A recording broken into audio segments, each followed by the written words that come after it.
Let's turn over to another fascinating team, and that's the Ole Miss Rebels this year. Back-to-back 10-plus win seasons. They go 10-3 last year. Threw a fit that they should have been in the playoff, but to that I say don't lose to Kentucky and be their only SEC win, Lane Kiffin. He's betting on Austin Simmons. And this is, a portal king, self-described and backed up by the results and the recruiting rankings out of the portal that could have gotten almost anybody from the quarterbacks out of the portal. Like if you're an Ole Miss and you're Lane Kiffin and you're offering one of these guys in the portal to come be your quarterback, they're probably going to say yes if you live up to the NIL expectations. But Lane Kiffin is banking on Austin Simmons. And I think that says a lot about what he sees in him. We got to see him a little bit last year when he came in for Jackson Dart when he was hurt in the Georgia game. He led a scoring drive in that one, looked really comfortable. But outside of Austin Simmons, there's who's an unknown commodity in himself. We haven't seen him consistently enough to know what he's going to be at the quarterback position. There's a ton of turnover on this offense. So running backs and wide receivers are seeing a lot of turnover. The offensive line saw a lot of churning last year. They're going to be all new this year. And to me, guys, this is my maybe hot take about Ole Miss. I think I'm out on a 10-plus win season. I think I'm out as a playoff contender. Obviously, the Jimmies and Joes are out if they're ranking them. What is this, 10th? I've lost track of where we're at on the numbers, but I think 10th or 11th here. I'm out on Ole Miss, and I think let me preface this by saying I don't think they're going to have a Florida State-like fall off last year. They're not going 2-10. But every single one of these teams we've seen rely heavily on the portal has had a down year at some point where they just miss on evaluations. And if you look at the numbers, if you look at the recruiting class in the portal on 247, it's down a little bit on the average talent evaluation. That's not everything, obviously, but it feels maybe a little bit more like their lofty ranking this year is maybe based a little bit more on quantity and not quality. There's not the Walter Nolan coming over from Texas A&M. There's not the just depth of stars that they've been able to add the last couple of years and ride that to 10 wins. Tell me where I'm wrong if I'm crazy, but I'm expecting a little bit of drop off from Ole Miss this year. The schedule is interesting because you look at it on paper and it's not, something that Mississippi State or Kentucky is staring in the face. But LSU at the end of September, they go to Georgia and Oklahoma in back-to-back weeks, October 18th and October 25th. They host South Carolina, and then they host Florida in the middle of November. It's easy, I think, to consider at least 3 of those games toss-ups. And I think your point about the portal is well taken. I do have some more questions this year about the defense than I did maybe the last 2 years, right? And this was a team in Ole Miss that just won by shootouts, right? I mean, the portal has been very kind to the Rebels and how they've been able to build a defense, especially on that back end. Pete Golding may be up against it this year in that he's got some talented pieces. Jalen Braxton's in the secondary. Sage Ryan's an LSU transfer at safety.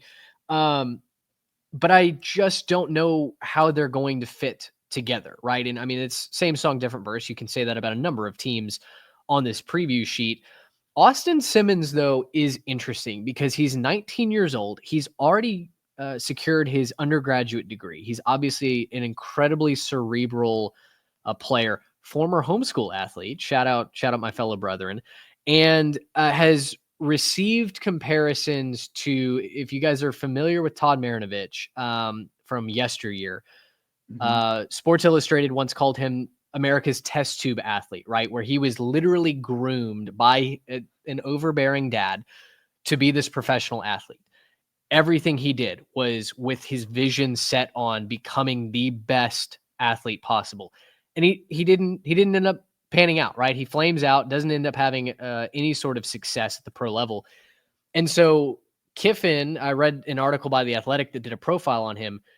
Kiffin used that comparison to complement the structure that Simmons grew up with his family, with his father specifically, and with his dedication to the regiment.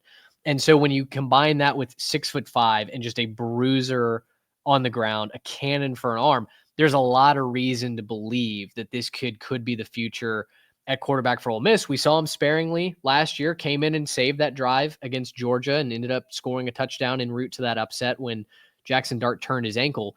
How quickly does he ascend to the throne and become the next guy down there in the Grove? That's probably my biggest question. Took Jackson Dart just a little bit, right? We had questions about him even into last year about whether or not he was truly everything that he was kind of being marketed as, and obviously finished pretty strongly and is now a New York Giant after being drafted in the first round. High expectations, a high octane offense that's going to want to go fast, and the weight of these playoff goals. That's a lot for a 19-year-old to handle. Yeah, I think the good news, if you're an Ole Miss fan, is you know that the proof of concept for this offense works. Obviously, we know Lane Kiffin can run his offensive system. Even with a whole lot of new pieces, I think there's a lot of confidence that that can still work, even if it's not as prolific as it's been in previous years, right? I think if you're an Ole Miss fan and you're going to be completely honest with yourself, you got to be a little concerned on the defensive side of the ball, specifically on that line of scrimmage. I'm a little concerned with the defensive line, and it seemed like, man, Lane Kiffin would just go to the portal and get his guys, and every guy on that defensive line was a home run. You're replacing a lot of those guys. That's a lot of home runs to try to replace on that defensive line. He might have done it with some of them. I just don't know if that level of success through the portal can, continue at the level that he's been having, right?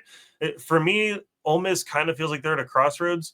We've seen Ole Miss ascend a little bit, and it kind of feels like this might be the year where they kind of take a step back, and I don't know if it's a stall out and we're just going to say, okay, well, that's as good as Ole Miss can be, or if this is just kind of a step back and reload and we'll see you again next year. And by a step back, I do mean something more like 8 or 9 wins as opposed to like, 5 or 6 wins. I don't think that's probably in the cards for Ole Miss this season.